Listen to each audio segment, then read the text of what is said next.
علم کا مجھ کو شوق عطا کر خدا، علم کا مجھ کو شوق عطا کر خدا، علم نافع ملے از پے علماء۔ الحمدللہ رب العالمین والصلاة والسلام علی سید المرسلین، اما بعد فاعوذ باللہ من الشیطان الرجیم، بسم اللہ الرحمن الرحیم، الصلاة والسلام علیک یا رسول اللہ وعلی آلک و اصحابک یا حبیب اللہ۔ مدنی چینل کے ناظرین، پروگرام ہے علم کی بیٹھک، اور نئے سوالات کے ساتھ آپ کے لیے یہ نیا ایپیسوڈ لے کر حاضر ہوئے ہیں۔ انشاءاللہ مفتی صاحب کے جوابات ہوں گے۔ ہمارے ساتھ الحمدللہ شیخ الحدیث والتفسیر استاذ العلماء مفتی محمد قاسم اتاری دامت برکاتہ العالیہ ہوا کرتے ہیں۔ اگر آپ بھی اپنے سوالات اس پروگرام میں شامل کروانا چاہیں تو اس ای میل ایڈریس پر آپ اپنا سوال ہمیں دے سکتے ہیں۔ انشاءاللہ ممکنہ صورت میں آپ کا سوال ہم اپنے سلسلے میں ضرور شامل کریں گے۔ پڑھتے ہیں بلا تاخیر مفتی صاحب کی طرف۔ السلام علیکم ورحمۃ اللہ وبرکاتہ۔ وعلیکم السلام ورحمۃ اللہ وبرکاتہ۔ مفتی صاحب کیسے ہیں؟ خیریت سے ہیں؟ الحمدللہ۔ اللہ کریم آپ کو شاد و آباد رکھے۔ مفتی صاحب بلا تاخیر سوالات کی طرف بڑھیں گے کہ قرآن کتاب ہدایت ہے، اور ہر کتاب کے کچھ نہ کچھ حقوق اپنے پڑھنے والے کے لیے ہوا کرتے ہیں، تو آپ کیا فرماتے ہیں کہ قرآن کے مسلمان پر کتنے اور کون کون سے حقوق ہیں؟ بسم اللہ الرحمن الرحیم۔ قرآن مجید کے حقوق مسلمانوں پر یا پوری انسانیت پر جی دونوں اعتبار سے ہی کلام کیا جا سکتا ہے۔ قرآن مجید کے جو حقوق ہیں اس میں اگر اوور آل ہم پوری انسانیت کے اعتبار سے دیکھیں تو سب سے پہلی بات تو یہ ہے کہ اللہ تعالیٰ نے یہ کتاب تمام انسانوں کے لیے نازل فرمائی۔ قرآن پاک میں فرمایا گیا ھدی للناس، یہ ہدایت ہے تمام انسانوں کے لیے۔ ایک جگہ ارشاد فرمایا تبارک الذی نزل الفرقان علی عبدہ لیکون للعالمین نذیرا، بڑی برکت والا ہے وہ خدا جس نے اپنے بندے پر فرقان یعنی قرآن نازل فرمایا تاکہ وہ بندہ تمام جہانوں کے لیے ڈر سنانے والا ہو جائے، اور ایک اس کا ترجمہ یہ ہے تاکہ وہ کتاب تمام جہانوں کے لیے ڈر سنانے والی ہو جائے۔ یعنی دونوں آیتوں کا مقصد یہ ہے کہ ایک آیت میں فرمایا ھدی للناس، یہ کتاب ہدایت ہے تمام انسانوں کے لیے، دوسری جگہ فرمایا للعالمین نذیرا، یہ تمام جہانوں کے لیے ڈر سنانے والی ہے۔ تو اس کا مطلب یہ ہوا کہ قرآن مجید کا جو اصل نزول ہے وہ تمام ہی انسانوں کے لیے ہے، تمام انسانوں کے لیے۔ جب تمام انسانوں کے لیے ہے تو ایک لازمی بات ہے کہ اب پوری نوع انسانی ہی کو قرآن کی طرف متوجہ ہونا چاہیے کہ یہ کتاب ان کے لیے اس ذات کی طرف سے ہے جس نے انہیں پیدا کیا، جو ان سب کا خالق ہے، مالک ہے، روزی دینے والا ہے، ان کے ظاہر و باطن کو جاننے والا ہے، ان کی دنیاوی اخروی فلاح صلاح ہر شے کو جاننے والا ہے۔ تو لہذا اس اعتبار سے تو تمام انسانوں کو اس کی طرف متوجہ ہونا چاہیے، اور اس اعتبار سے جو پہلا قرآن مجید کا حق جملہ بنی نوع انسان پہ بنتا ہے وہ ہے اسے تسلیم کرنا، یعنی اس پر ایمان لانا، کہ تمام لوگ اسے اللہ کی کتاب کے طور پہ تسلیم کریں، اس پر ایمان لائیں، اور پھر آگے اس کے بعد کے مزید جو مراحل ہیں اس کے مطابق چلیں۔ اچھا، اب یہ اوورال تمام انسانوں سے آگے جب ہم بات کریں گے تو ہم بات کرتے ہیں تمام مسلمانوں کی۔ تمام مسلمانوں کے اعتبار سے تو جیسے پہلی بات تو یہی ہوگی کہ قرآن پر ایمان ہو، اور یہ ایمان پر استقامت بھی ہو، یعنی اس ایمان پر ثابت قدم رہیں، نمبر ایک۔ نمبر دو یہ ہے کہ اس کے بعد جو بڑی بنیادی سی چیز ہے وہ یہ ہے کہ ہر مسلمان کو قرآن مجید کم از کم پڑھنا تو آنا چاہیے، یعنی اس میں یہ استعداد ہو، اس میں یہ صلاحیت ہو کہ وہ قرآن مجید کو صحیح طریقے سے پڑھ سکے۔ جو اللہ تعالیٰ نے فرمایا وَرَتِّلِ الْقُرْآنَ تَرْتِیلًا، اور قرآن مجید کو ترتیل کے ساتھ پڑھو، خوب ٹھہر ٹھہر کر پڑھو، اس کے قواعد کے ساتھ پڑھو، اس کے پڑھنے کا جو صحیح طریقہ ہے اس کے مطابق پڑھو۔ تو یہ قرآن مجید کا حق بنتا ہے کہ اسے صحیح پڑھنا یہ ہر مسلمان کو آتا ہو۔ اس کے بعد اگلا حق بنتا ہے کہ جب پڑھنا آتا ہے تو پڑھتے بھی ہوں۔ جیسے مثال کے طور پہ مسلمانوں کی تعداد ہے کہ جنہیں پڑھنا آتا ہے لیکن رمضان کے علاوہ پڑھتے ہی نہیں۔ کئی تو وہ ہوں گے جو رمضان میں بھی نہیں پڑھتے ہوں گے، کئی وہ ہوں گے جو رمضان میں پڑھتے ہوں گے بقیہ سال نہیں پڑھتے ہوں گے۔ تو یہ وہ ہیں کہ جن کو پڑھنا آتا ہے لیکن اس کے باوجود نہیں پڑھتے۔ تو اب یہ نہ پڑھنے والے جو ہیں یہ یوں کہہ لیں کہ یہ ایک بہت بڑی محرومی کا شکار ہیں، اور ایک حق کی ادائیگی سے دور ہیں۔ یہ قرآن مجید کی جو تلاوت ہے یہ بذات خود مقصود شریعت ہے، مطلوب شریعت ہے، اللہ تعالیٰ کی بارگاہ میں بڑا پسندیدہ عمل ہے۔ اس کو آپ یہ دیکھ لیں کہ اللہ تعالیٰ قرآن پاک میں فرماتا ہے یتلون آیات اللہ آناء اللیل، صالحین جو ہیں، جو نیک لوگ ہیں، اللہ تعالیٰ نے ان کی نشانی یہ بیان فرمائی کہ وہ اللہ کی آیتوں کی تلاوت کرتے ہیں رات کی گھڑیوں میں، یعنی راتوں کو جاگ کر رات کے بہت سے لمحات میں وہ اللہ کی آیتوں کی تلاوت کرتے ہیں۔ تو یہ تلاوت کتاب اللہ جو ہمارے لیے تلاوت قرآن مجید ہے، یہ رات کے لمحات میں، رات کی گھڑیوں میں کرنا، یہ صالحین کی علامات میں سے ہے۔ دوسری بات، خود نبی پاک صلی اللہ تعالیٰ علیہ وآلہ وسلم کا طریقہ مبارکہ، صحابہ کرام کا طریقہ مبارکہ، سلف صالحین، بزرگان دین، اولیاء کرام، ان سب کی ہم زندگی کو دیکھتے ہیں تو اس میں ہمارے سامنے کیا آتا ہے کہ تلاوت قرآن ان کی زندگی کا یوں کہہ لے کہ شاید سب سے بڑا معمول ہوا کرتا تھا، کہ قرآن مجید پڑھنا، اس کی تلاوت کرنا، یہ ان کی زندگی کا سب سے بڑا معمول تھا۔ تو گویا تلاوت قرآن جو ہے یہ بھی حقوق قرآن میں سے ایک بڑا بنیادی حق ہے۔ اچھا، پھر اس کے بعد اگلا مرحلہ آ جاتا ہے اور وہ ہے قرآن مجید کو سمجھنا، کہ قرآن مجید کتاب ہدایت ہے۔ تو ہدایت کا مطلب ہے رہنمائی۔ رہنمائی کا مطلب یہ ہے کہ آدمی کو یہ پتہ چلے کہ ہمیں کون سا کام کس طرح کرنے کا کہا گیا ہے، کون سا کام کرنے کا کہا گیا ہے، کس طرح کرنے کا کہا گیا ہے، کس کام سے روکا گیا ہے۔ ورنہ بہت مرتبہ کیا ہوتا ہے، ایک حدیث مبارک ہے، فرمایا رب قارئ للقرآن والقرآن یلعنہ، کہ بہت سے قرآن پڑھنے والے ایسے ہیں کہ وہ قرآن پڑھتے ہیں اور قرآن ان پہ لعنت کرتا ہے۔ قرآن پڑھ رہے ہیں لیکن قرآن ان پہ لعنت کرتا ہے۔ کیسے؟ مثال کے طور پہ ایک آدمی قرآن پڑھتا ہے اور وہ جھوٹ بھی بولتا ہے، اور جھوٹوں پر قرآن ہی کے اندر لعنت کی گئی ہے۔ اب وہ قرآن پڑھ رہا ہے لیکن جو اس کا جھوٹ کا عمل ہے اس کی وجہ سے قرآن ہی کی طرف سے اس کے اوپر لعنت بھی ہو رہی ہے، یا وہ ظالم ہے، ظالموں کے اوپر بھی قرآن پاک میں لعنت کی گئی ہے، یا وہ سود خور ہے، سود خور بھی ملعون قرار دیے گئے۔ تو یہ گویا یہ ہو گیا کہ اگر سمجھ کے نہیں پڑھیں گے تو بہت مرتبہ ایسی صورت بھی ہوگی کہ پڑھنے والا جو پڑھ رہا ہے اس کی خلاف ورزی کی وجہ سے وہ الٹا جو ہے وہ سزا کا مستحق بھی ہو رہا ہے، پڑھنے کی وجہ سے نہیں، عمل نہ کرنے کی وجہ سے۔ تو یہ قرآن پاک کا ایک اگلا حق۔ اچھا، پھر یہ وہ حق ہے قرآن پاک کو سمجھنا جو ہے کہ خود قرآن مجید میں ہی اس کے اوپر بار بار سمجھایا گیا ہے۔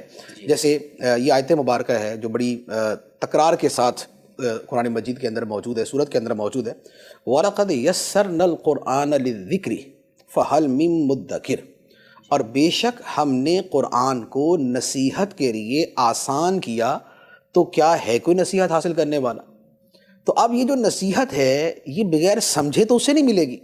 نصیحت کا مطلب یہ ہوتا ہے کہ ایسی بات جو سامنے والے کے دل میں اتر جائے، یعنی سمجھانے کی ایسی بات جو سامنے والے کے دل میں اتر جائے۔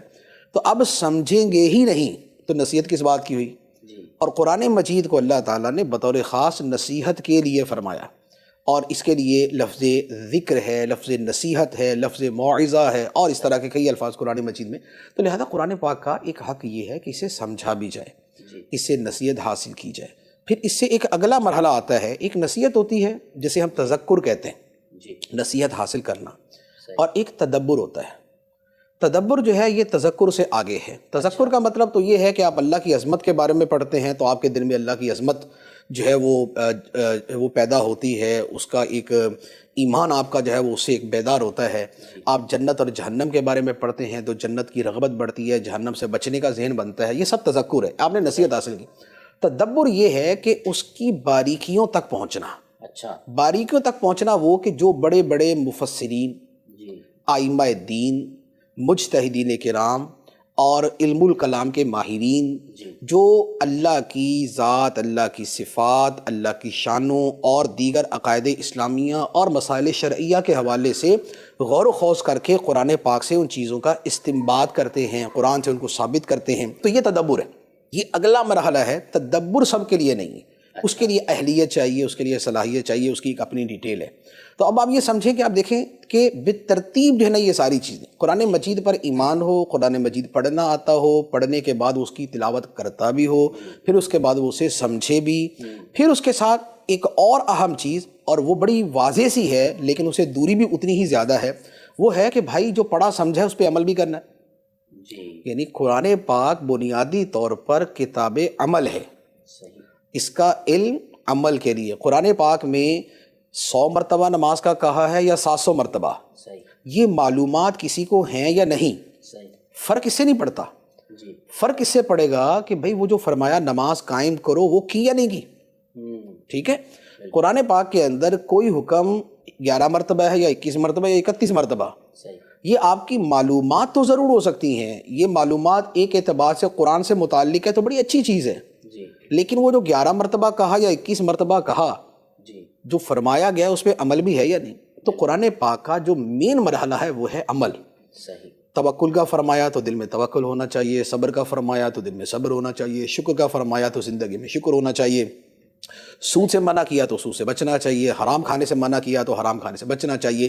تو یہ جتنی چیزیں ہیں ان سب کا دار و مدار جو ہے، اس کا تعلق جو ہے وہ عمل کے ساتھ۔ تو قرآن پاک کے حقوق میں بڑا بنیادی حق یہ عمل کرنا ہے، حتیٰ کہ کوئی آدمی پورا قرآن سمجھ نہ سکے اس کا اتنا ایشو نہیں ہے کہ ہر بات کو سمجھنے کا بندہ مکلف نہیں، لیکن قرآن کے ہر حکم پہ عمل کرنے کا مکلف ہے، پابند ہے۔ عمل تو سب پہ کرنا پڑے گا نا۔ ایک آدمی کو جھوٹ کے بارے میں قرآن پاک کی آیتیں نہیں پتہ، لیکن جھوٹ سے بچنا تو اس کی ذمہ داری ہے۔ ایک آدمی کو قرآن پاک میں سچ کے بارے میں جو آیتیں ہیں اس کے بارے میں نہیں پتہ، لیکن سچ بولنا تو اس کے اوپر فرض ہے کہ وہ سچ ہی بولے، جھوٹ نہ بولے۔ تو یہ قرآن پاک کا ایک اگلا حق ہے کہ وہ آدمی جو ہے قرآن پاک پہ عمل بھی کرے۔ پھر اسے اگلا مرحلہ آ جاتا ہے اور وہ ہے قرآن پاک کی تعلیم دینا، جو فرمانا خیرکم من تعلم القرآن وعلمہ، تم میں بہترین شخص وہ ہے جو قرآن سیکھے اور دوسروں کو سکھائے۔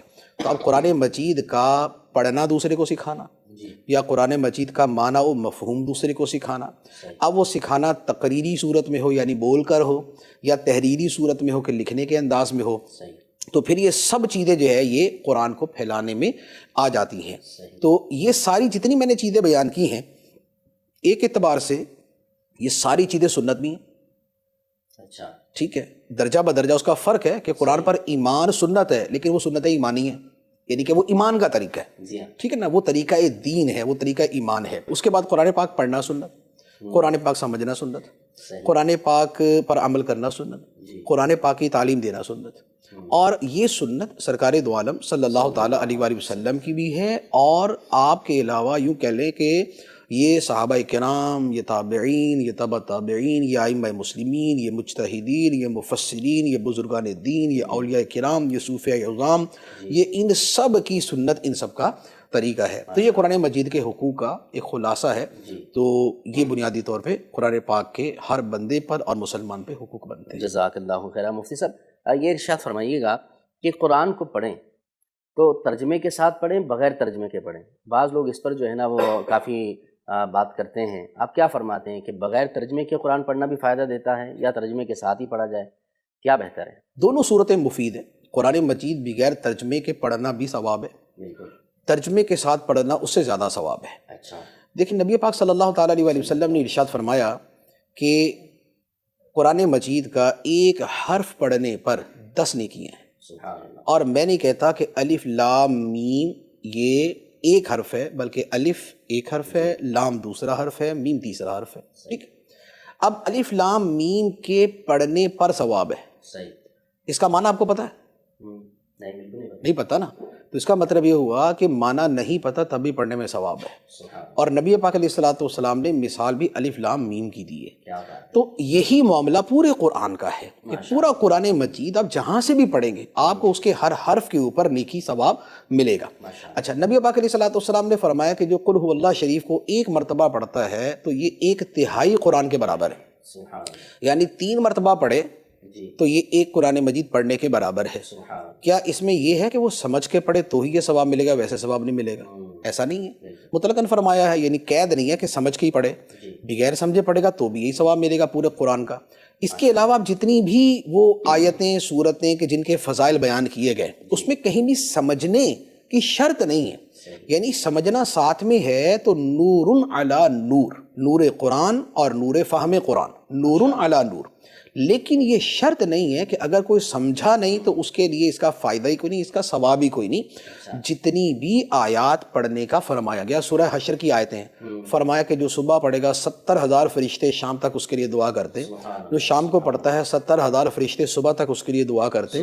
اس میں یہ شرط نہیں ہے کہ اس نے اس کو سمجھ کے آیتیں پڑھی ہوں، بغیر سمجھ کے پڑھی تو بھی ثواب ہے۔ آیت الکرسی رات کو پڑھیں گے تو شیطان سے حفاظت رہے گی، صبح تک شیطان سے بچت رہے گی۔ اس میں کوئی شرط نہیں ہے کہ وہ سمجھ کے پڑھے گا تو حفاظت رہے گی، ورنہ شیطان چڑھ دوڑے گا اس کے اوپر، ایسا کچھ نہیں۔ تو یہ جتنے بھی فضائل ہیں ان سب میں آپ یہ سمجھیں کہ وہ سب مطلق ہیں، سمجھ کے پڑھیں یا بغیر سمجھ کے پڑھیں، دونوں صورتوں میں وہ فوائد وہ فضائل مل جاتے ہیں۔ ایک بات اچھا یہ تو وہ ہے کہ جو خود احادیث کی روشنی کے اندر میں نے کچھ چیزیں عرض کی. آیات پڑھنا چاہوں تو آیات بھی بہت ساری اس موضوع پر ہو سکتی ہیں. اچھا اسی طرح امام احمد بن حنبل رضی اللہ تعالیٰ عنہ جو چوتھے مجتہد ہیں، یہ فرماتے ہیں کہ میں نے خواب میں اللہ تعالیٰ کا دیدار کیا. اب اس کی کیفیت کیا ہوتی ہے وہ جانے جن کو دیدار ہوا، اللہ تعالیٰ جانے. تو میں نے عرض کی کہ یا اللہ تیری بارگاہ تک پہنچنے کا سب سے جو قریبی راستہ ہے وہ کون سا ہے، قریبی ذریعہ وسیلہ کون سا ہے؟ فرمایا میری کتاب یعنی قرآن. عرض کی یا اللہ سمجھ کے یا بغیر سمجھے؟ فرمایا جیسے بھی ہو. اللہ تعالیٰ نے فرمایا جیسے بھی ہو. یہ روایت جو ہے یہ یعنی کہ احیاء العلوم میں اور دیگر بہت ساری کتابوں میں لکھی ہوئی ہے. تو اس سے پتہ چلا کہ قرآن مجید کو سمجھ کے پڑھنا بہت اعلیٰ ہے، لیکن بغیر سمجھے پڑھنا ایسا نہیں ہے کہ اس کی تحقیر کی جائے، اسے بالکل کالعدم سمجھا جائے اور اسے بلٹل کیا جائے، ڈیگریڈ کیا جائے اور اس کو یوں کہیں کہ بھائی اس کی تو حیثیت ہی کوئی نہیں. ایسا نہیں ہے. قرآن اللہ کا کلام ہے، اس کلام کی اپنی عظمت ہے، وہ عربی کے اندر ہے. ہمیں سمجھ نہیں آیا تو ہمارا قصور ضرور ہے، ہماری کمی کوتاہی ضرور ہو سکتی ہے، لیکن جو خدا کا کلام پڑھا ہے، قرآن پڑھا ہے، وہ کوئی معمولی چیز تھوڑی ہے. ٹھیک ہے نا؟ تو وہ ایک عظیم شے ہے. اچھا اب اس کے ساتھ ایک اور چیز، سمجھ کے پڑھنا. تو دیکھیے سمجھ کے پڑھنا یہ یوں کہہ لیں کہ بڑا مؤکد ہے، اس کی تاکید ہے کہ آدمی قرآن پاک پڑھے تو سمجھے، اس کی تاکید ہے. لیکن یہ تاکید ہے، سمجھے بڑی فضیلت ہے. قرآن کی کئی آیتوں پر عمل ہے جس میں قرآن سمجھنے کا، قرآن سے نصیحت حاصل کرنے کا فرمایا گیا، ان سب آیتوں پر عمل ہے. نبی پاک علیہ الصلوۃ والسلام کی جو حدیثیں ہیں قرآن سمجھنے کے بارے میں ان پر عمل ہے. تو وہ سارے فضائل اس کے ساتھ وابستہ ہیں. تو لہذا سمجھ کے پڑھنا یوں کہہ لیں کہ بہت اعلیٰ ہے. آج کے زمانے میں آسان بھی ہو گیا. اگر کسی کو پڑھنا آتا ہے تو اردو میں، انگلش میں، عربی میں، ہر زبان میں تقریباً قرآن پاک کا ترجمہ تفسیر آپ کو مل جائے گا. اور اگر کوئی پڑھ نہیں سکتا تو آج کل ہر زبان کے اندر یا کم از کم ہمارے اردو انگلش کے اندر تو اس کا ترجمہ تفسیر جو ہے وہ آپ کو ریکارڈنگ کے اندر مل جائے گا، سننے کے لیے مل جائے گا. تو لہذا یہ چیزیں جو ہے نا یہ موجود ہیں، ان سے استفادہ کرنا چاہیے. مفتی صاحب ایک سوال اور کہ بعض دیہاتوں میں یا بڑی عمر کے جو لوگ ہوتے ہیں اس میں کچھ ایسا ہوتا ہے کہ کچھ ہم نے بچپن میں دیکھا بھی ہے لوگوں کو کہ اگر قرآن پڑھنا نہیں آتا نا تو ایک یوں ہوتا ہے کہ پورے قرآن پر انگلی رکھ کر لائنوں پر بسم اللہ الرحمن الرحیم، بسم اللہ الرحمن الرحیم، بسم اللہ یوں پڑھتے رہتے ہیں. اس کے بارے میں آپ کیا کہتے ہیں؟ یہ ان کی محبت ہے، اور محبت کے بہت سے انداز ہوتے ہیں. اللہ تعالیٰ کریم ہے، رحیم ہے، اور اس محبت کے اوپر بہت کچھ عطا فرما دیتا ہے. اور یہ ان کا یہ احساس ہے بیسیکلی کہ اگر ان کو پڑھنا نہیں آتا تو وہ اپنے اس پڑھنے کا جو اظہار ہے وہ اس صورت میں کرتے ہیں. تو یہ بھی اچھی بات ہے. اسی طرح ایک آدمی کا واقعہ پڑھا کہ اس کو فوت ہونے کے بعد خواب میں دیکھا نا تو اس سے پوچھا آدمی کیا بنا؟ اس نے بخشش ہو گئی. تو اس نے کہا کہ بھئی کیسے بخشش ہوئی؟ تمہارا تو عمل ہی کوئی نہیں ہے. اس نے کہا یار میں روزانہ قرآن مجید لے کے بیٹھتا تھا اور میں انگلی رکھ کے کہتا تھا یا اللہ تو نے یہ بھی سچ فرمایا ہے، یہ بھی سچ فرمایا ہے، یہ بھی سچ فرمایا ہے. سمجھ مجھے کچھ نہیں آتی تھی، پڑھنا بھی نہیں آتا تھا، لیکن مجھے اتنا پتا تھا کہ جو رب نے فرمایا سچ ہی فرمایا ہے. تو میں کہتا یا اللہ تو نے یہ بھی سچ کہا، یہ بھی سچ کہا، یہ بھی سچ کہا. تو فرمایا مجھے اسی کے اوپر بخش دیا گیا. تو یوں جو ہے یہ اسی طرح کا یہ عمل ہے کہ بسم اللہ شریف پڑھ لیتے ہیں یا ہاتھ پھیر لیتے ہیں. تو سعادت ہے. یہ قرآن پاک کو چھونا بھی عبادت ہے، قرآن پاک کو دیکھنا بھی عبادت ہے. تو اگر اس انداز میں بھی کوئی کرتا ہے تو اچھا عمل ہے ماشاءاللہ. اور جن کو پڑھنا نہیں آتا مدنی چینل کے ناظرین ان کو پڑھنے کی طرف کوشش اور توجہ کرنا چاہیے. بڑی بھی عمر ہو گئی ہے تو الحمدللہ دعوت اسلامی کے دینی ماحول میں مدرسۃ المدینہ بالغان کا اہتمام ہوتا ہے. بڑے لوگوں کے لیے قرآن پڑھانے کا اہتمام ہوتا ہے. اسلامی بہنوں کے لیے بھی ہے، وہ اسلامی بہنوں کے ذریعے سے ہوتا ہے، اسلامی بھائیوں میں بھی ہے. تو بہرحال اللہ پاک قرآن کو پڑھنا ہمیں نصیب فرمائے، قرآن کی برکتیں عطا فرمائے. ہمارے ساتھ کافی اسلام پہ بھی موجود ہیں. تو آئیے بڑھتے ہیں اپنی آڈینس کی طرف اور ان سے ایک سوال اپنے سلسلے میں اپنے پروگرام میں شامل کرتے ہیں. اگر کسی نے زندگی میں ایک بار بھی ختم قرآن نہیں کیا تو کیا وہ گناہ گار ہوگا؟ اور دوسرا سوال یہ تھا کہ جس طرح فرمایا حدیث پاک میں کہ بہت سے قرآن کے پڑھنے والے ایسے ہیں جس پر قرآن لعنت کرتا ہے، تو کیا یہ تجوید کے لیے بھی یہ حدیث پاک کا اطلاق ہوگا؟ پہلی بات کہ قرآن مجید اگر کسی نے پوری زندگی میں ایک مرتبہ بھی نہیں پڑھا تو کیا وہ گناہ گار ہے؟ تو دیکھیں قرآن پاک کا حکم یہ ہے کہ قرآن مجید کی ایک آیت کا سیکھنا یہ تو فرض ہے.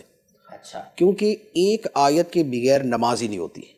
یعنی کہ قرآن پاک کی جو فرض قراءت ہے تو وہ ایک آیت پر مشتمل ہونی چاہیے. تو لہذا یہ تو اتنا تو اس کو آنا چاہیے. اچھا نمبر 1. نمبر 2 یہ ہے کہ پھر اس کے بعد ایک واجب قراءت کی مقدار ہے. واجب قراءت یہ ہے کہ جیسے نماز کے اندر سورہ فاتحہ پڑھنا واجب ہے تو لہذا سورہ فاتحہ کا سیکھنا یہ بھی واجب ہوا. نمبر 1. نمبر 2 سورہ فاتحہ کے بعد 3 چھوٹی آیتیں یا ایک بڑی آیت جو 3 چھوٹی آیتوں کے برابر ہو، یہ نماز کے اندر پڑھنا واجب ہوتا ہے، جو قرات کا واجب ہے۔ لہذا اتنا قرآن مجید سیکھنا یہ بھی واجب ہوا۔ تو لہذا جو فرض اور واجب مقدار ہے وہ یہ والی ہے جو میں نے عرض کی ہے۔ اب اس کے علاوہ مزید جو قرآن پاک کا پڑھنا ہے، یہ سارے کا سارا درجہ سنت اور درجہ مستحب میں آتا ہے۔ نبی پاک صلی اللہ تعالیٰ علیہ وسلم کا جو معمول مبارک تھا، ایک تو ویسے ہی کثرت سے قرآن مجید کی تلاوت کا تھا، راتوں کو نوافل میں یا نوافل کے علاوہ قرآن مجید پڑھنے کا، لیکن اس کے ساتھ ایک روایت جو ہے وہ آپ نے سنی ہوگی کہ جب رمضان المبارک کا مہینہ آتا تو جبرائیل امین علیہ السلام حاضر ہوتے اور قرآن مجید کا دور کیا کرتے تھے، یعنی جبرائیل امین علیہ السلام قرآن پڑھتے اور نبی پاک علیہ السلام قرآن سنتے، پھر نبی پاک علیہ السلام قرآن پڑھتے اور جبرائیل امین علیہ السلام سنتے۔ تو اس کا مطلب یہ ہوا کہ جو طریقہ نبی پاک علیہ السلام سے ثابت ہے وہ یہ والا ہے۔ اس لیے علماء نے یہ لکھا ہے کہ سال میں ایک مرتبہ قرآن مجید کو مکمل پڑھ لینا یہ قرآن مجید کے مستحب حقوق میں سے ہے، یہ اس کے مستحبات میں سے ہے۔ اور اس سے زیادہ بہتر صورت یہ ہے کہ مہینے میں ایک مرتبہ قرآن مجید مکمل کیا جائے۔ یہ تو کثیر یوں کہہ لے کہ علماء اولیاء نے یہ لکھا ہے کہ مہینے میں ایک قرآن مجید مکمل ہونا چاہیے۔ تو ایک کے اعتبار سے یہ ہوگا کہ روزانہ کا ایک پارہ پڑھتے جائیں گے تو مہینے میں پورا ہو جائے گا۔ اچھا، پھر کچھ بزرگوں کا معمول یہ تھا کہ ایک مہینے میں 2 قرآن مجید مکمل کرتے تھے، روزانہ 2 پارے پڑھتے تھے تو 2 مرتبہ قرآن پورا ہو جاتا تھا۔ اچھا، بعض کا معمول یہ تھا کہ 7 دن میں یعنی ایک ہفتے میں ایک قرآن مجید مکمل کرتے تھے، اور اس کا طریقہ یہ تھا کہ آپ نے دیکھا ہوگا کہ قرآن پاک میں سائڈ پہ منزل بھی لکھا ہوتا ہے، منزل اول، منزل ثانی، یعنی کہ 1 2 3 4 کی گنتی لکھی ہوتی ہے، ساتھ میں لفظ منزل لکھا ہوتا ہے۔ یہ قرآن پاک جو ہے یہ 7 حصوں میں تقسیم ہے، اسے 7 منزلیں کہتے ہیں۔ تو بزرگوں کا معمول یہ تھا کہ وہ روزانہ ایک منزل پڑھتے تھے، ایک منزل مکمل کرتے اور 7 دن کے اندر قرآن پاک مکمل ہو جاتا۔ تو یہ ایک بہت بڑی تعداد بزرگوں کی ایسی گزری ہے کہ جو 7 دن کے اندر قرآن پاک مکمل کرتی تھی۔ اچھا، پھر کئی وہ تھے، ایک حدیث مبارک میں یہ فرمایا گا 3 دن سے کم میں قرآن مجید ختم نہ کرے۔ تو اس اعتبار سے یہ ہوا کہ جو کثرت تلاوت چاہتا ہے تو اسے چاہیے کہ وہ 3 دن کے اندر قرآن پاک مکمل کرے، یعنی ایک دن میں 10 پارے، تو یہ 3 دن میں مکمل ہو گیا۔ اچھا، لیکن اس کے ساتھ بعضوں کا یہ بھی معمول رہا کہ وہ روزانہ ایک قرآن پاک مکمل پڑھتے تھے، جیسے سرکار غوث پاک رضی اللہ تعالیٰ عنہ کے بارے میں کہ 25 سال تک آپ نے روزانہ عشاء سے لے کر فجر کی نماز تک ایک قرآن پاک مکمل تلاوت کیا۔ تو اب یہ جو ہے کہ جنہوں نے روزانہ پڑھا تو اس پر علماء نے یہ لکھا ہے کہ جو نبی پاک علیہ السلام نے فرمایا نا کہ 3 دن سے کم میں قرآن پاک ختم نہ کرے، اس سے مراد یہ ہے کہ ایسا نہ ہو کہ 3 دن سے کم میں ختم کرنے کے چکر میں نہ حروف صحیح ادا کرے، نہ اس پہ توجہ کرے، نہ دل اس کی طرف متوجہ ہو۔ تو یہ اصل ممانت ان چیزوں کی ہے، پڑھنے کی ممانت نہیں ہے۔ ورنہ خود سیدنا عثمان غنی رضی اللہ تعالیٰ عنہ کے بارے میں یہ روایت موجود ہے کہ آپ روزانہ ایک قرآن مجید کی مکمل تلاوت کیا کرتے تھے۔ تو یوں تلاوت کے مختلف معمولات ہیں، تو کم از کم کو ایک ایسا معمول ہمارا ضرور ہونا چاہیے کہ جس کے ساتھ ہم یوں کہہ لیں کہ ایک مستقل جو ہے وہ قرآن پاک پڑھے اور ایک ڈیوریشن کے اندر وہ مکمل ہو۔ اب وہ 30 دن ہے، وہ 60 دن ہیں، وہ 90 دن ہیں، لیکن یہ ہے کہ ہمارے معمول میں بہرحال قرآن پاک شامل ہونا چاہیے۔ الحمدللہ۔ دوسرا بھی انہوں نے سوال مفتی صاحب کیا تھا کہ یہ جو آپ نے فرمایا کہ قرآن اس پر لعنت کرتا ہے، تجوید کا بھی اس سے تعلق ہے کوئی؟ جی، دونوں کے اعتبار سے ہے۔ یہ روایت جو ہے کہ رب قارئ للقرآن والقرآن یلعن، کہ بہت سے قرآن پڑھنے والے ایسے ہیں کہ وہ قرآن پڑھتے ہیں اور قرآن ان پہ لعنت کرتا ہے۔ تو یہ دونوں اعتبار سے یہ ہے۔ ایک تو وہی جو مفہوم میں نے پہلے عرض کیا کہ ایک آدمی قرآن پڑھتا ہے اور اسی کے اندر وہ یہ بھی پڑھ رہا ہے کہ جھوٹوں پہ اللہ کی لعنت، ظالموں پہ اللہ کی لعنت، اور خود وہ ظالم بھی ہے اور خود وہ جھوٹا بھی ہے۔ تو اب قرآن بھی پڑھ رہا ہے اور قرآن کی زبان سے اس کے اوپر لعنت بھی ہو رہی ہے۔ تو ایک یہ مفہوم بھی ہے، اور دوسرا یہ بھی ہے کہ قرآن مجید وہ اس طرح غلط پڑھتا ہے کہ خود قرآن کی ہی حق تلفی ہو رہی ہے، کیونکہ قرآن پاک کو صحیح پڑھنا یہ فرض ہے۔ قرآن پاک جو اترا ہے، نبی پاک علیہ السلام نے اس کے پڑھنے کے باقاعدہ طریقے سکھائے، تو اسے اسی انداز میں کہ جس انداز میں ہمیشہ سے وہ چلتا آ رہا ہے اسی انداز کے اندر اسے پڑھنا ضروری۔ اور یہ قرآن پاک کی جو یہ آیت مبارک ہے نا، وَرَتِّلِ الْقُرْآنَ تَرْتِیلًا، اور قرآن کو خوب ترتیل سے پڑھو۔ تو ترتیل کا معنی جو ہے وہ یہی بیان کیا گیا کہ ترتیل کا ایک معنی ہے خوب ٹھہر ٹھہر کر پڑھنا، اور دوسرا اسے قواعد کے مطابق پڑھنا۔ اور وہ خوب ٹھہر ٹھہر کے پڑھنا اصل میں یہی ہے کہ قواعد کا لحاظ کرتے ہوئے پڑھا جائے، جہاں اس کے وقف کرنے ہیں وہ کیے جائیں. تو جو لازم اصول ہیں کہ جن کا ترک گناہ ہے، اگر ان قواعد کے ترک کے ساتھ قرآن پاک پڑھا تو پھر یہ وہی اس شخص کے بارے میں بھی آ سکتی ہے. جزاک اللہ خیرہ. مفتی صاحب، ایک شخص یہ کہہ رہا تھا کہ آپ کہتے ہیں ختم قرآن ختم کر لیا، تو بھئی اس طرح نہیں کہنا چاہیے کہ قرآن کو ختم کر دیا. قرآن کو کون ختم کر سکتا ہے؟ یوں کہیں کہ قرآن کمپلیٹ کر لیا، قرآن کو پورا پڑھ لیا. اور پھر وہ کوئی کسی روایت کا بھی حوالہ دے رہا تھا، وہ پتہ نہیں کیا تھا وہ. آپ کیا فرماتے ہیں اس بارے میں؟ کچھ ایسا ہے؟ دیکھیے، ہوتا یہ ہے کہ بعض اوقات الفاظ کے کئی مفاہیم ہوتے ہیں جی، اور اس کا وہی معنی لیا جاتا ہے جو عام لوگوں میں رائج ہے. بالکل. اب اس میں خام خواہ جسے کہتے ہیں نا کیڑا کاری کرنا، کہ اس میں بال کی کھال اتار کے اس کا کچھ اور ہی جا کے معنی لینا، جی، تو یہ وساوس ہوتے ہیں. صحیح. ٹھیک ہے نا، یہ وساوس ہوتے ہیں، اس کے علاوہ اس کی کوئی حیثیت نہیں ہے. اب آپ یہ دیکھیں کہ آپ عرب دنیا میں چلے جائیں، آپ پاکستان، ہندوستان، بنگلہ دیش چلے جائیں، یا آپ دنیا کے کسی خطے میں چلے جائیں، آپ کو جو قرآن پاک چھپا ہوا ملے گا نا، اس کے سب سے آخر میں لکھا ہوتا ہے دعاء ختم القرآن. بالکل. ٹھیک ہے. تو لہذا یہ دعائے ختم قرآن جو ہے، یہ یوں کہہ لیں کہ پوری دنیا میں لکھی ہوئی رائج ہے. صحیح. تو اس کو یہ کہنا کہ نہیں وہ ختم کا معنی یہ جو نا، یہ پھر وہ ساری وہی باریکیاں ہیں جو بلا وجہ کی ہیں. صحیح. اور اس میں کسی قسم کا کوئی حرج نہیں ہے. اور دوسری بات یہ بھی ہے کہ ختم کا معنی جو ہے نا، ویسے وہ صرف خاتمہ ہی نہیں ہوتا، ختم کا ایک معنی مہر بھی ہوتا ہے. اچھا. اس کا مطلب یہ ہوا کہ جیسے کوئی شے جب مکمل ہو جاتی ہے تو فائنل سٹیمپ لگا دی جاتی ہے. صحیح. کہ یہ مکمل ہو گئی. ماشاءاللہ. تو اب اگر ختم قرآن کا لفظ بولتا ہی ہے اور آپ کو اس کے معنی میں کوئی ایسی دقت نظر آ رہی ہے تو آپ اس کا دوسرا معنی لے لیں. صحیح.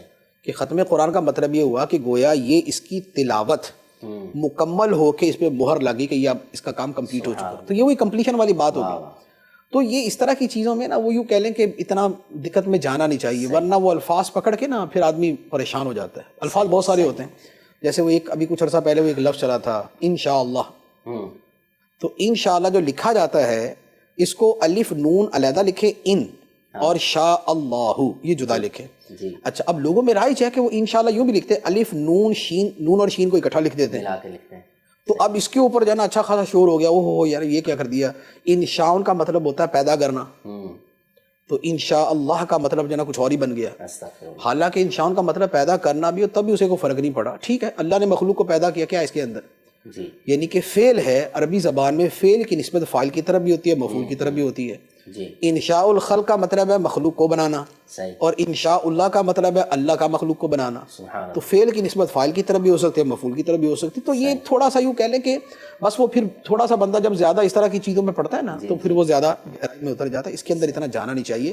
ختم قرآن کا لفظ بولنے کے اندر کوئی حرج نہیں ہے. ہمارے عام مسلمانوں میں رائج ہے، اور جو مسلمانوں میں رائج لفظ ہے اس کے استعمال میں حرج نہیں. ایک اور سوال کی طرف بڑھیں گے. مفتی صاحب، حکمت کے بارے میں کیا ہے کہ حکمت کیا چیز ہے؟ اور حکمت کو تو خیر کثیر بھی کہا گیا، تو کیوں کہا گیا حکمت کو خیر کثیر؟ کیا فرماتے ہیں آپ؟ حکمت کو جو خیر کثیر کہا گیا وہ تو قرآن پاک کی آیت سے مستفاد ہے. وہ آیت مبارکہ ہے وَمَن يُؤْتَ الْحِكْمَةَ فَقَدْ أُوتِيَ خَيْرًا كَثِيرًا. سبحان اللہ. اور جسے حکمت عطا کی گئی تو بے شک اسے کثیر خیر عطا کر دی گئی. صحیح. تو یہ بیسیکلی یہ اس آیت مبارکہ سے لے کر یہ کہا گیا کہ حکمت جو ہے وہ خیر کثیر ہے. ایک بات. دوسری بات یہ ہے کہ خود لفظ حکمت، لفظ حکمت جو ہے یہ ویسے تو اس کا معنی ہے پختہ بات، یعنی اگر سمپل اس کا ترجمہ کرے تو اس کا مطلب ہے ایک مضبوط بات، ایک سالڈ قسم کی بات ہے، مضبوط بات ہے. اب اس کا استعمال مختلف جگہوں کے اعتبار سے مختلف ہو جاتا ہے. مثال کے طور پہ ہم کہتے ہیں قرآن حکیم. قرآن کو بھی ہم حکیم کہتے ہیں. کیا مطلب؟ مطلب یہ ہے کہ قرآن پاک میں حکمت والی باتیں ہیں. تو اب قرآن کے لیے بھی حکمت کا لفظ جو ہے وہ استعمال ہوتا ہے. ایک بات. دوسری بات، حدیث مبارک کو بھی حکمت کہا جاتا ہے. قرآن پاک کے اندر ہی آیت مبارکہ ہے وَيُعَلِّمُهُمُ الْكِتَابَ وَالْحِكْمَةَ. یہ نبی لوگوں کو کتاب اور حکمت سکھاتے ہیں. اور حکمت کی تفسیر علماء نے کی ہے کہ اس سے مراد ہے احادیث، کہ نبی پاک علیہ السلام امت کو قرآن بھی سکھاتے ہیں اور حدیث بھی سکھاتے ہیں، کہ آپ نے قرآن بھی دیا ہے اور آپ نے فرامین بھی امت کو عطا فرمائے ہیں. تو لہذا حکمت سے مراد ہے احادیث. تیسری بات. چوتھی بات یہ ہے کہ حکمت کا جو لفظ ہے وہ قرآن پاک کے معنی و مفہوم کو جو کھول کر بیان کیا جاتا ہے، جسے ہم تفسیر کہتے ہیں، تشریح کہتے ہیں، اس کو بھی حکمت کہا جاتا ہے. تو اس کے لیے بھی لفظ حکمت کا استعمال ہے.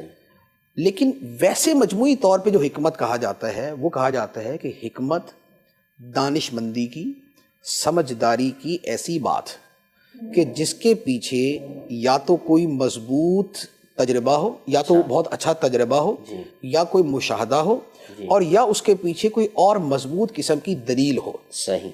تو حکمت کا مطلب عقل کے مطابق سمجھ اور دانش کی بات۔ جی۔ اب اس کا حصول اس سے بھی ہو سکتا ہے کہ برسوں کا تجربہ ہے، ٹھیک ہے، اس کے پیچھے یہ بھی ہو سکتا ہے کہ انسان کا بہت عرصے کا مشاہدہ ہے، جی، اور اس کے پیچھے یہ بھی ہو سکتا ہے کہ وہ وحی یا حدیث کی تائید اس چیز کو حاصل ہے۔ جی، جیسے ایک حدیث مبارک ہے، فرمایا رأس الحکمت مخافت اللہ، سبحان اللہ، سبحان اللہ، فرمایا کہ حکمت کی بنیاد اللہ کا ڈر ہے، سبحان اللہ، یعنی اللہ کا خوف جس کے اندر آ گیا اسے حکمت کی بنیاد حاصل ہو گئی، صحیح، اسے حکمت کی بنیاد حاصل ہو گئی کہ اب اس کا عمل اور اس کا قول جو ہے وہ حکمت کے اوپر مبنی ہوگا۔ سبحان۔ اچھا، اسی طرح پھر حکمت جو ہے بذات خود اللہ تعالیٰ کا انعام ہے کہ اللہ تعالیٰ نے حضرت لقمان رضی اللہ تعالیٰ عنہ کے بارے میں قرآن پاک میں فرمایا وَلَقَدْ آتَيْنَا لُقْمَانَ الْحِكْمَةَ، سبحان اللہ، اور بے شک ہم نے لقمان کو حکمت عطا فرمائی۔ ماشاء اللہ، تو اب اسے اللہ تعالیٰ نے اپنے انعام کے طور پہ ذکر فرمایا، اور اسی وجہ سے یہ لفظ بھی مشہور ہے لقمان حکیم۔ جی، لقمان حکیم کا لفظ ہے نا، یہ بڑا مشہور ہے۔ لقمان، تو اس حکیم سے مراد یہ طبیب اور معالج نہیں ہے، اچھا، اس سے مراد وہ حکمت اور دانش کی باتیں ہیں ماشاء اللہ، کہ ان کی جو گفتگو ہوتی تھی، جو ان کی باتیں ہوتی تھیں، وہ اتنی اعلیٰ قسم کی ہوتی تھیں کہ جسے سننے والا یہ سمجھتا تھا کہ ہاں یار اگر اس پر عمل کیا جائے گا نا تو اس میں ہمارے لیے خیر ہے، اس میں ہمارے لیے بہتری ہے۔ سبحان اللہ۔ تو یوں حکمت جو ہے یہ دانش مندی کی اور سمجھداری کی باتوں کو کہا جاتا ہے۔ مفتی صاحب سے میرا یہ سوال ہے، کیا ہم حکمت حاصل کر سکتے ہیں؟ دیکھیے، حکمت کا حصول جو ہے وہ کوئی ناممکن چیز نہیں ہے، کیونکہ حکمت کا مطلب ہے دانش مندی کی بات۔ آدمی دانش مندی کی باتیں، سمجھداری کی باتیں سیکھتا ہے۔ ایک آدمی جب بچہ ہوتا ہے تو بچے کا ذہن جو ہے بچگانا ہوتا ہے، بڑا ہوتا ہے تو اسے کچھ سمجھ آتی ہے، اور بڑا ہوتا ہے مزید سمجھ آتی ہے۔ اب یہ سمجھ آنا کس سے ہوتا ہے؟ یہ سمجھ آنا اس سے بھی ہوتا ہے کہ وہ اپنے گھر والوں کو جب سمجھداری کے کام کرتے دیکھتا ہے تو کچھ اس سے سیکھتا ہے۔ وہ اسکول جاتا ہے، مدرسے جاتا ہے، مسجد جاتا ہے، کچھ باتیں وہ وہاں سے سیکھتا ہے۔ اس کے ساتھ پھر کچھ اس کی زندگی کے تجربات ہوتے ہیں، اپنی زندگی کے تجربات سے سیکھتا ہے کہ بھائی یہ کرنا یہ نہیں کرنا۔ پھر اس کے ساتھ بہت سی چیزوں کا وہ مشاہدہ کرتا ہے، ان کا مشاہدہ کرنے کے بعد وہ سیکھتا ہے کہ ہاں بھائی یہ کرنے، یہ یعنی کہ یہ چیز ہے کرنے کی اور یہ چیز ہے بچنے کی۔ تو یوں سمجھ جو ہے وہ انسان کی زندگی کے ساتھ ساتھ جو ہے وہ بڑھتی جاتی ہے، اور اسی کا نام حکمت ہے، اسی کا نام سمجھداری ہے۔ باقی یہ ہے کہ کچھ بعض اوقات یہ بھی ہوتا ہے کہ اگر انسان کسی چیز پہ ذرا زیادہ توجہ کرے تو اس کا حصول اتنا اس کے لیے آسان ہو جاتا ہے۔ یہ ہماری زندگی میں ہر شعبے کے اندر ہی ہے کہ مثلاً مجھے جس چیز کا شوق ہوگا اور جس پر میں زیادہ توجہ دوں گا وہ مجھے دوسروں کی بنسبت زیادہ حاصل ہو جائے گی۔ ہو سکتا ہے کہ 10 آدمی ایک ہی کام شروع کریں، لیکن اس میں سے ایک آدمی کی توجہ اس میں زیادہ سے زیادہ سیکھنے کی ہوگی تو وہ زیادہ سیکھ لے گا۔ بقیہ نارملی جا رہے ہیں اور جا کے کام کر آگے واپس آ جاتے ہیں، وہ اس طرح نہیں سیکھ پائیں گے۔ اچھا، پھر حکمت میں 2 چیزیں ہو جاتی ہیں، ایک ہے حکمت دینیہ، ایک ہے حکمت دنیاویہ۔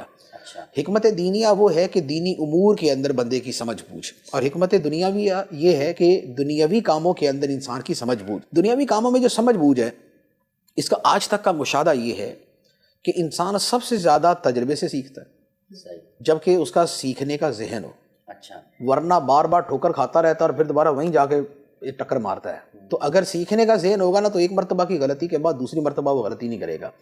اچھا، اسی طریقے سے آدمی سمجھداروں کے پاس بیٹھ کر سیکھتا ہے، اور پچھلے زمانے میں تو ہوتا ہی یہ تھا کہ لوگ اس پہ خوش ہوتے تھے کہ ان کے بچے بوڑھوں کے پاس جا کے بیٹھے، کہ بوڑھے جو ہے وہ دانش مندی کی، سمجھداری کی باتیں کریں گے تو ہمارا بچہ جو ہے ان سے کوئی عقل کی بات سیکھ کے آئے گا۔ آج کے زمانے میں چونکہ وہ جنریشن گیپ کا ایک لفظ اتنا کامن ہو گیا ہے کہ بھائی عمر کے فرق کی وجہ سے جو ہے نا بوڑھا بھلے جتنا مرضی سمجھداروں کے ساتھ نہیں بیٹھنا، تو اس کا نتیجہ یہ ہے کہ پھر سیکھنے کے لیے رہ گیا سوشل میڈیا، اور سوشل میڈیا کی جو حکمت ہے وہ آپ جانتے ہی ہیں کہ وہاں کی دنیا کیا ہے، پھر بندہ وہی والی چیزیں سیکھتا ہے۔ تو طریقہ یہ ہے کہ انسان جو ہے سمجھداروں کی بات سنے، اس میں غور کرے، خود چیزوں کے اوپر غور کرنا سیکھے۔ اچھا، اسی طرح کتابیں جو ہے وہ حکمت سکھانے کے لیے بہت اہم چیزیں ہیں۔ اسی طریقے سے خود جو قرآن مجید ہے، جو احادیث مبارکہ ہے، اگر آدمی ان کو بغور پڑھتا ہے، ان میں غور و فکر کرتا ہے، تو اس سے بھی اس کو دانائی کی باتیں ملتی ہیں۔ اچھا، ایک اور طریقہ یہ بھی ہوتا ہے، اور وہ بڑا اچھا طریقہ ہے، بعض لوگ کرتے ہیں اور بڑا فائدہ بھی اٹھاتے ہیں، کہ زندگی میں کبھی بھی کوئی دانش کی بات، کوئی دانش مندی کی بات سننے کو پڑھنے کو ملے نا، تو اسے اپنے پاس نوٹ کر لے۔ صحیح۔ آدمی جب نوٹ کر لیتا ہے نا تو یہ محفوظ ہو جاتی ہے۔ اب اسے کبھی کبھار اسے پڑھتا رہے، کبھی کبھار پڑھتا رہے، تو اب یہ چیز اس کے لیے یوں کہ اس کے ذہن کے اندر بیٹھنا شروع ہو جاتی ہے، ذہن میں بیٹھ جاتی ہے، تو زندگی میں 20 مرتبہ اس کو وہ ایک جملہ ہی فائدہ دے رہا ہوتا ہے۔ صحیح۔ اور ایسی یہ اقوال ذری جو ہوتے ہیں نا، یہ ساری یہی چیزیں ہوتی ہیں۔ اچھا۔ اقوال ذری کی اکثریت جو ہے نا وہ وہی ہے کہ لوگوں کی زندگیوں کے تجربات کا نچوڑ جو ہے وہ بیان کیا گیا ہے۔ اور اس طرح کی چیزیں، ایک جملہ ہوتا ہے اینٹی ڈاٹ، یعنی لفظ ہے اینٹی ڈاٹ۔ اینٹی ڈاٹ کہتے ہیں جیسے کسی کو سانپ کاٹ لے نا تو اس کے اوپر وہ تریاگ لگاتے ہیں زہر ختم کرنے کے لیے، اس کو اینٹی ڈاٹ بولتے ہیں۔ بہت مرتبہ اس طرح کی جو دانش مندی کی باتیں ہوتی ہیں نا، یہ انسان کے لیے اینٹی ڈاٹ کا کام دیتی ہیں، یعنی انسان جب کسی وقت کسی پریشانی میں ڈوبا ہوا ہے تو اس کا کوئی ایسا جملہ جو اس نے محفوظ کیا ہے وہ اسے اس وقت کام آئے گا۔ جیسے ایک بندہ جو ہے وہ بڑی جلدی پریشان ہو جاتا ہے اور اس کی خواہش یہ ہے کہ یار مجھے کبھی پریشانی نہ آئے، تو اسے اب کوئی بندہ یہ بول دے کہ بھائی جب تک زندہ ہو نا پریشانی نہیں آنا ہی ہے، ٹھیک ہے نا، یہ پریشانیوں کا خاتمہ بندے کے خاتمے کے ساتھ ہی ہوتا ہے، ورنہ جب تک زندہ ہے پریشانی آنی ہے۔ اور دنیا میں کوئی بندہ ایسا نہیں ہے جسے کوئی پریشانی نہ ہو، ایسا دنیا میں کوئی نہیں ہے۔ اب یہ اس طرح کی باتوں کا نچوڑ اگر آدمی اپنے ذہن میں رکھ لے نا، تو وہ پھر اب جب کوئی پریشانی آئے گی نا تو وہ یہ نہیں کہے گا یار دنیا میں ہی دکھی ہوں یا میرے اوپر ہی پریشانی آتی ہے، اس کو پتہ ہے کہ بھائی یار سب پہ ہی آتی ہیں، زندہ ہوں تو پریشانی بھی آئے گی۔